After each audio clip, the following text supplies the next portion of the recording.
আন্তর্জাতিক ক্রিকেট থেকে অবসরে মাহমুদুল্লাহ রিয়াদ শুধু ওডিআই ফরম্যাটে খেলতেন, সেখান থেকে বিদায়ের ঘোষণা দিলেন ফেসবুক পোস্টে। টাইগার জার্সিতে 18 বছরের ক্যারিয়ার শেষ হলো।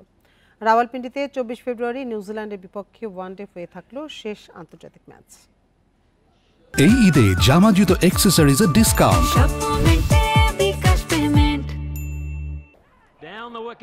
টানা 450 করা মাহমুদুল্লাহ রিয়াদ চ্যাম্পিয়ন্স ট্রফিতে যান ভরসা হয়ে, অথচ এক ম্যাচ খেলে দায়িত্ব জ্ঞানহীন শটে হয়ে যান দলের বোঝা।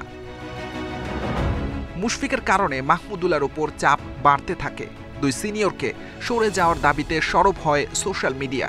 মুশফিক ফেসবুকে পোস্ট দিয়ে ওডিআই থেকে অবসরের কথা জানান। মাহমুদুল্লাহর জন্য শুরু হয় কাউন্টডাউন। সম্প্রতি বিসিবির কেন্দ্রীয় চুক্তি থেকে নাম প্রত্যাহার করেন। বিসিবির পক্ষ থেকে জানানো হয়েছিল মাঠ থেকে বিদায়ের ইচ্ছে আছে মাহমুদুল্লাহর। তার রিটায়ারমেন্টের ব্যাপারেও তার একটা প্ল্যান আছে এবং সেটা খুব দীর্ঘমেয়াদী নয়, এটুকু বলতে পারি। তবে মুশফিকের মতোই ফেসবুকে পোস্ট দিয়ে অবসরের ঘোষণা দিলেন মাহমুদুল্লাহ। বিদায়ী বার্তায় লিখেছেন, সবকিছু নিখুঁতভাবে শেষ হয় না, তারপরও একটা সময় শেষ বলে সামনে এগুতে হয়। টেস্টকে বিদায় বলেন 2021 সালে হারারেতে ওই ম্যাচে করেন সেঞ্চুরি। সতীর্থদের গার্ড অফ অনার পেয়েছিলেন। টি20তেও মাঠ থেকে বিদায় বলার সুযোগ হয় 2024 বিশ্বকাপে।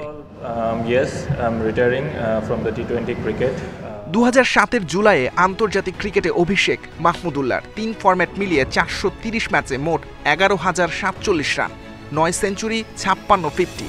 স্পিনার ভূমিকায় 166 উইকেট তার। বিশ্বকাপে বাংলাদেশের প্রথম সেঞ্চুরিয়ান। 2015তে টানা 2 সেঞ্চুরি মাহমুদুল্লাহকে পৌঁছে দেয় অন্য উচ্চতায়। আইসিসি ইভেন্টে টাইগারদের পক্ষে সর্বাধিক 4 সেঞ্চুরি তার। ফিনিশার ভূমিকায় মাহমুদুল্লাহ ছিলেন অটো চয়েস, ছিলেন অধিনায়ক আনসাং হিরো, বলা হতো সাইলেন্ট কিলার। টাইগার জার্সিতে 18 বছরের ক্যারিয়ার শেষ হলো প্রাপ্তি আর আক্ষেপ নিয়ে, মাঠ থেকে নয়, ফেসবুকে পোস্ট দিয়ে। সাইদ সাদি, ইন্ডিপেন্ডেন্ট নিউজ।